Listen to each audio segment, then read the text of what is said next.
Hi folks, here we are again, now to talk about David Crystal's book, English as a Global Language, and we intend to discuss this integrated with we have been discussing in Stuart Hall, and also with the readings we have of Laia and Yolande to understand the role of English in this, what we call the so-called globalized setting. So, first of all, the question is, why a global language? Why do we need a global language? And Crystal starts his book with the headline of the Globe and Mail in Toronto in 1997, which draws his attention. It says English rules. Now, what does that mean to say English rules? What is the ambiguity behind this headline? Well, there are two possible interpretations for English rules. Uh, sorry. When I say something rules, like this music rules, it means it's nice, it's cool, it's something that is exciting. On the other hand, if I take the verb to rule, it has as its synonym to govern, to command, to dictate the rules. So this is the ambiguity behind this headline, and that tells us a lot about the role of English in a globalized context. This is kind of a naive view on the spread of English in the last few decades, and that's not me who's saying that. It's Crystal. He says that this point of view that English rules is naive and is not very precise of what's happening. English is associated with globalization, with progress, with identities, with the shortening of distance, in the case of the internet, of the cable TV, and, and so on. As he says in page 1, from Bengal to Belize and Las Vegas to Lahore, the language of the scattered isle is rapidly becoming the first global lingua franca. Now, what is a lingua franca? It's a language of contact.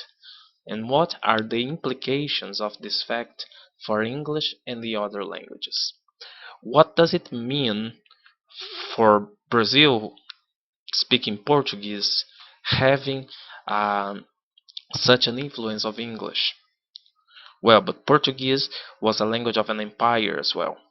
Now, what is the consequence in that small African or Asian tribe to the rising of English? Some people claim its risk of disappearing. Some people claim that it will fight to be preserved exactly because of this risk. So that's the point of this class today. Well, first thing we can see from the headline in the slide before, English rules, is the transparency of the global aspect of the English language. Is English that global? This is a good question. Is English really a global language? Crystal says that wherever you travel, you see English signs and advertisements. Whenever you enter a hotel or restaurant in a foreign city, foreign for him, Crystal, they will understand English, and there will be an English menu. Is that so? Take the case of St. Louis. Is that really true? Is not that a tendency? Why is then English still on the news? If this is true, if you see English wherever you go, whenever you go, why should we put English under the spotlight? Isn't it already consolidated as a global lingua franca? So, why all this marketing around English? He says that the headline isn't stating the obvious. For what does it mean exactly? It is saying that everyone in the world speaks English, says Crystal. Crystal is now questioning this transparency. Is the headline saying that everyone in the world speaks English? This is certainly not true, he says, as we shall see. It is saying then that every country in the world recognizes English as an official language. This is not true either. So what does it mean to say that a language is a global language? Why is English the language which is usually cited in this connection? How did the situation arise, and how could it change? Or is it the case that once a language becomes a global language, it's there forever? These are the questionings that will guide Crystal's investigation all over the book. To him, English is in a process of consolidation as a lingua franca, but it is not the lingua franca yet. It's a tendency, but it's not a fact.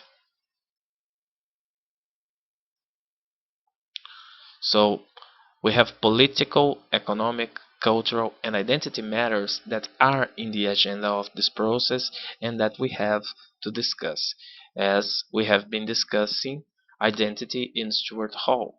Yeah. Uh, Changes in politics, in economy, and in culture produce linguistic change. And now, if English is global, who speaks which English? Or who speaks which Englishes? What is this English we speak now? Who does it belong to? Who will tell what's right and what's wrong? Uh, well, this is certainly a question that has a lot of different answers, depending on the position you assume. We have a conflict, between expansion of the English language, and cultural and linguistic resistance on both sides. Cultural resistance and linguistic resistance of those so-called natives in the language, and cultural and linguistic resistance in those uh, who belong to communities that do not speak English as their mother tongue. Does English now belong to everyone? Does being global mean belonging to everyone? Maybe belonging to no one? So English is a no one language? Or even a no language? Who has the rights over the language now that it's becoming global? Or who will have the rights in a near future? This is a good question. Who does English belong to? And who is going to teach it? How is he or she going to teach it? What is important in this English that plays the role of global language? Crystal says that if English is your mother tongue, you may have mixed feelings about the way English is spreading around the world. You may feel pride that your language is one which has been so successful, but your pride may be tinged with concern when you realize that people in other countries may not want to use the language in the same way that you do, and are changing it to suit themselves. Remember we talked about resignification of culture and of language being part of culture. Remember I showed you the song by Raul Seixas in which he joins two cultures and makes them dialogue. He gives a new signification. He tries to rebuild cultural manifestations. The same may happen to English. Well, continuing the reading. And if you live in a country where the survival of your own language is threatened by the success of English, you may feel, attention, you may feel envious, resentful, or angry. You may strongly object the naivety of the populist account, with its simplistic and often suggestively triumphalist tone. Uh, well, the place that is designed for non-natives of English is kind of we have to discuss this. Yeah, uh, if we don't take English as a global language, uh, Crystal seems to be saying that if we don't take this truth, we are either envious or resentful or angry. So look at the place that's designed for us, yeah, because we are inside this. Um, well, about this way, about this possibility of being uh, concerned in the case of the natives, we can mention, for example, the case of Joel Santana, which tried to speak English and became a reason of jokes in Brazil because of his attempt to speak English his way. And he could communicate, and this is so true that the interviews he gave were understandable. But people didn't take that to be the English language they wanted to listen to. And because of that, Joel has become a celebrity. And if you take, there are many TV commercials now with Joel Santana that uh, take his English as a kind of humored way to sell products.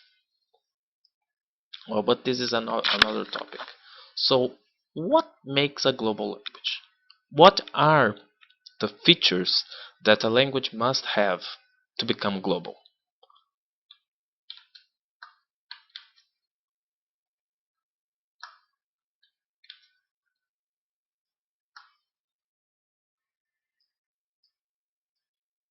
So, what makes a global language? First of all, the development of an important role for all nations. Secondly, we have to think of what does this role consist of? Being the mother tongue of all nations. Is it a requisite for being a global language? A global language must be acknowledged by most communities as global, as so. This language does not necessarily have to be anyone's mother tongue, says Crystal. Besides, it's not necessary that many people speak it all over the world as a mother tongue. If you take the languages that are most spoken all over the world, we have Chinese, for example, in number, but uh, not uh, it's not because of that that Chinese is a global language. Chinese is not a global language. English is. So, what is the role of English, for example, in India as an official language? English was the language of the colonizer, and even after the independence of India, English is still an official language.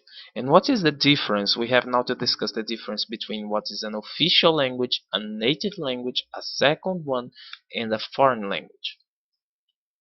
What is a second language? Also named L2, language 2. A second language is a complement of the first language of the mother tongue, with well-defined functions for each of these languages. The language of media, the language of official documents, etc. And it occurs in some bilingual situations, such as in Canada and in Paraguay. In Canada we have English and French, and in Paraguay we have Spanish and Guarani. So English has gained importance as the official language in many countries in Africa and Asia in the past years. Why? Because it's able to connect people who speak tribe languages. Remember we talked about in Stuart Hall about homogenization of culture. We have a case here of homogenization of languages. So we have a national community separated by different languages, and they need to share a language. And English plays this role. Now, what is a foreign language? Which is the case of Brazil. In Brazil, we learn English as a foreign language. It's another way to contribute to make a language reach a global status. When you develop a foreign language policy, you are stimulating this language to become global. Okay, um, but the responsibility for developing a foreign language teaching policy is in the hands of the country that speaks it as a mother tongue, not in the hands of the target country. So in Brazil, English is taught as a foreign language, which means to say that it's not indispensable for any social activity. However, its learning is represented as desirable in current discourses, especially in the market discourse. You normally see TV commercials of language institutes, for example, putting those who don't speak English in a situation of embarrassment. The discourse of the market is that one must learn this language, this global language, because it will broaden his or her horizons, because it will bring opportunities that the mother tongue does not bring. So, in a case of foreign languages, the state has no obligation of having a foreign language policy. It is optional, and that's exactly what happens in Brazil. Foreign languages are in the curriculum, but they are not mandatory. Uh, I mean, when I say they are not mandatory, I mean the proficiency in the four abilities: speaking, writing, listening, reading is not mandatory. What we have is what we call ESP, English for specific purposes, which are in the PCNs. And if you want to learn it, you have to go to a private institution. Sorry, let me correct this.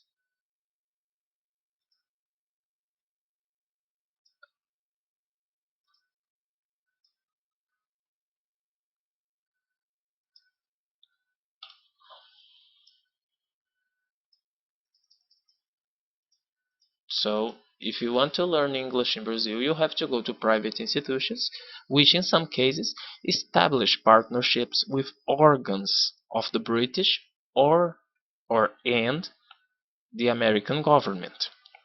It's the case, for example, of institutions such as Cultura Inglesa, which has partnership with the British Council. A foreign language is normally taught during school years, so you don't learn it uh, from the same moment you learn your mother tongue. And that's why we cannot talk about foreign language acquisition. We talk about a foreign language teaching and learning process. It can also be taught for adults which did not have the opportunity to learn this language when they were younger.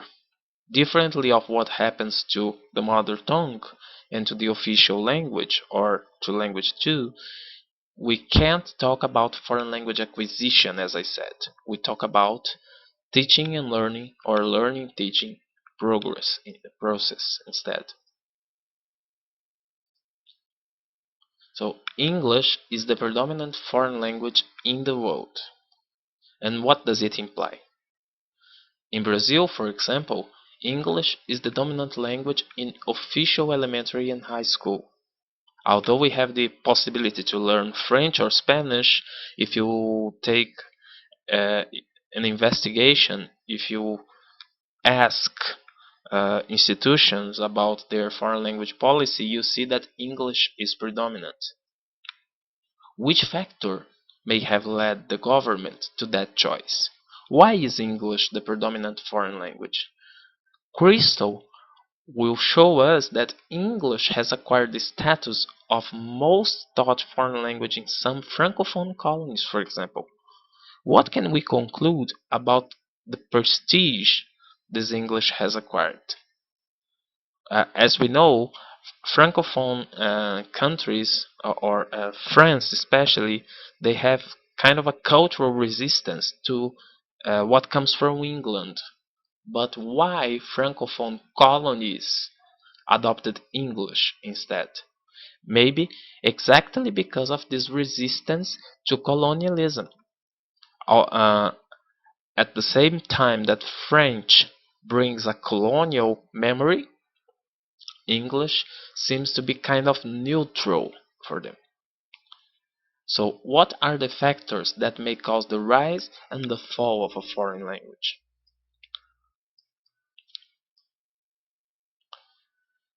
Crystal will say that there is a great variation in the reasons for choosing a particular language as a favorite foreign language. They include historical tradition, as we discussed about Francophone colonies, political expediency, and the desire for commercial, cultural, and technological contact. And this last factor, commercial, culture, and technological contact, are really important matters in postmodern society, the society of technology and information.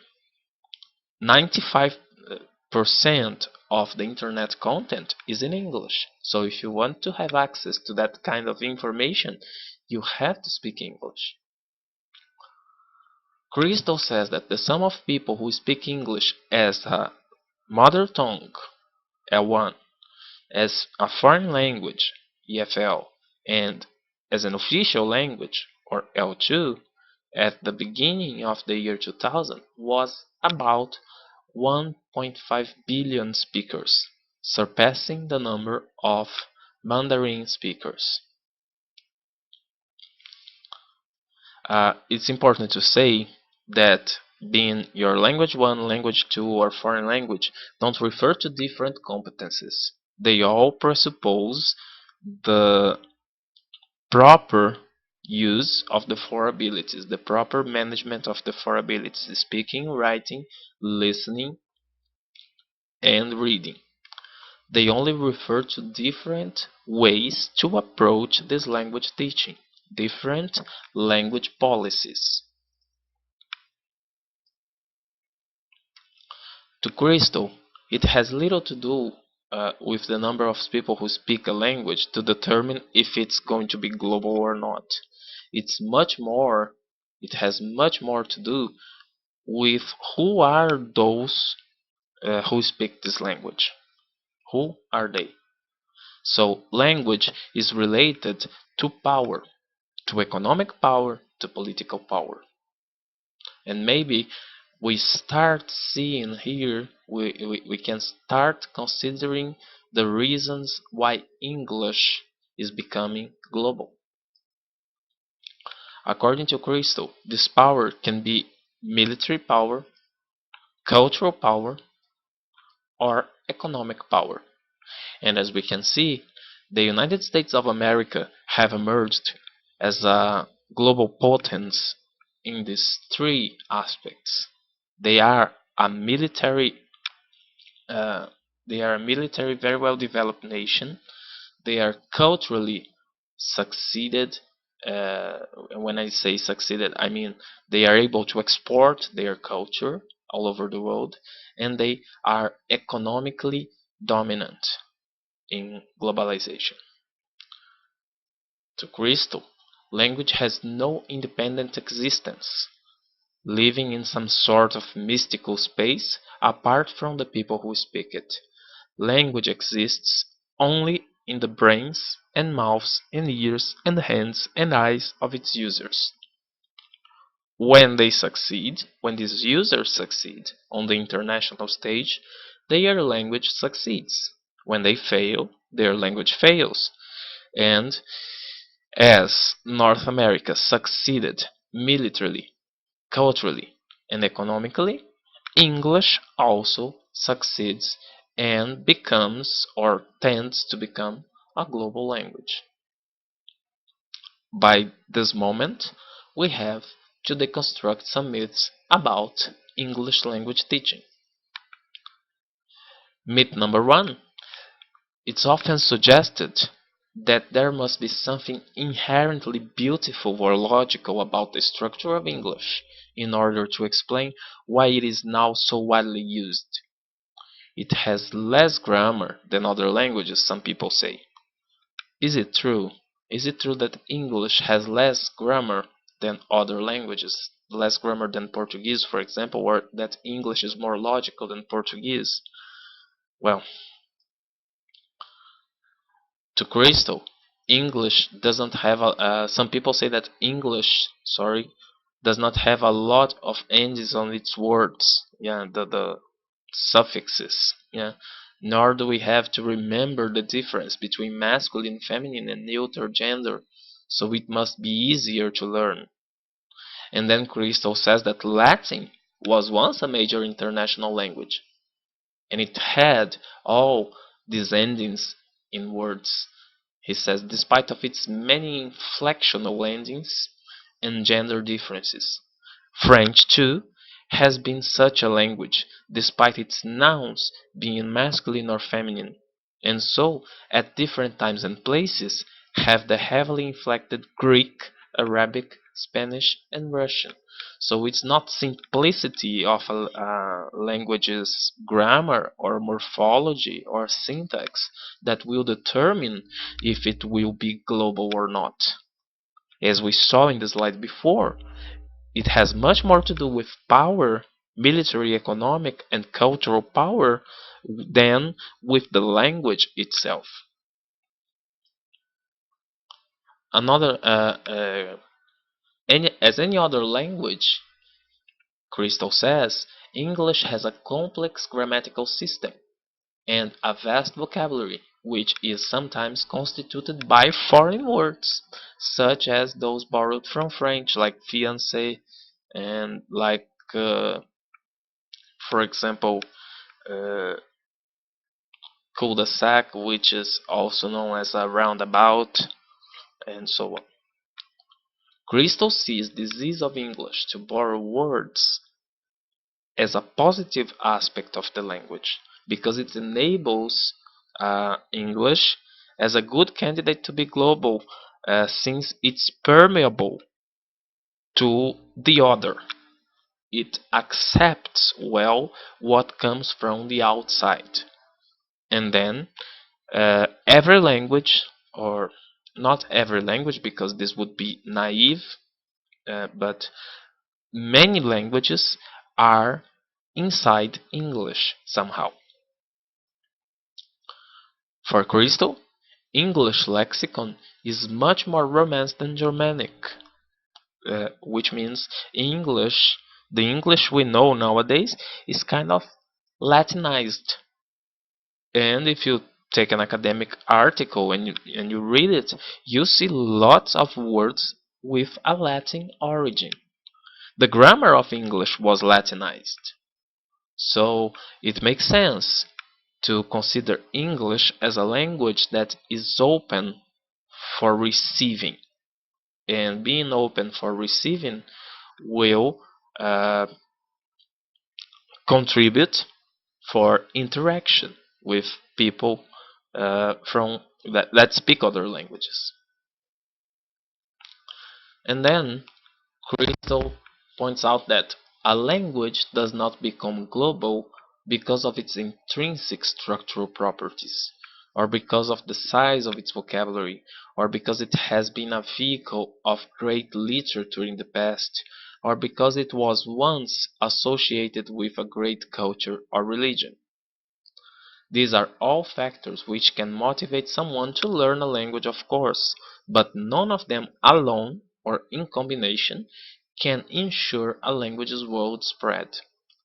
Indeed, such factors cannot even guarantee the survival of a language as a living language, as it's clear from the case of Latin, learned today as a classical language by only a scholarly and religious few. That's exactly what happened. Latin was once the language of an empire, and it has deceased. Latin is now spoken. I know a few people who speak Latin, and in fact, they don't speak. They don't speak it. They read it. Yeah. Going on, he says, correspondingly, Inconvenient structural properties, such as awkward spelling, do not stop a language achieving international status either.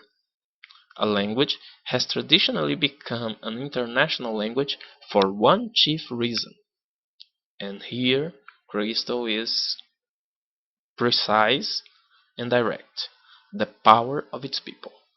So if you have power, your language tends, or at least your language fills one of the requisites to become global, especially their political and military power. And we include here also economic power. As we have a global economy, multinational corporations, new linguistic needs arise. We have an economy that wants to be global. We have corporations that want to be free to move around the globe. So we need a language to unite, uh, to be a means of communication in this new setting. The development of new technologies of information and communication illustrate this. As I said, the internet is 95% in English. International marketing is intensified through and through a medium that begins to cross borders previously unthinkable. And this media is the internet. Yeah. We have now the smartphones, the internet is all over. The smartphone, the tablet, uh, you take the internet with you. Yeah. Technology then also fuels cultural industry. Firstly, in the 1940s, 1950s, the radio, the record selling, the CDs, the DVDs, now the iPods, the iPads, the smartphones, as I said, the convergence of media. Yeah.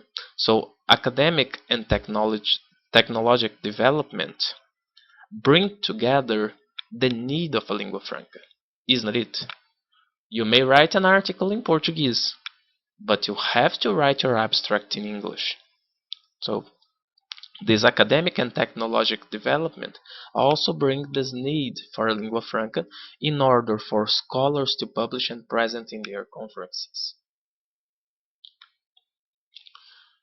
For Crystal, then, any language at the center of such an explosion of international activity would suddenly have found itself with a global status.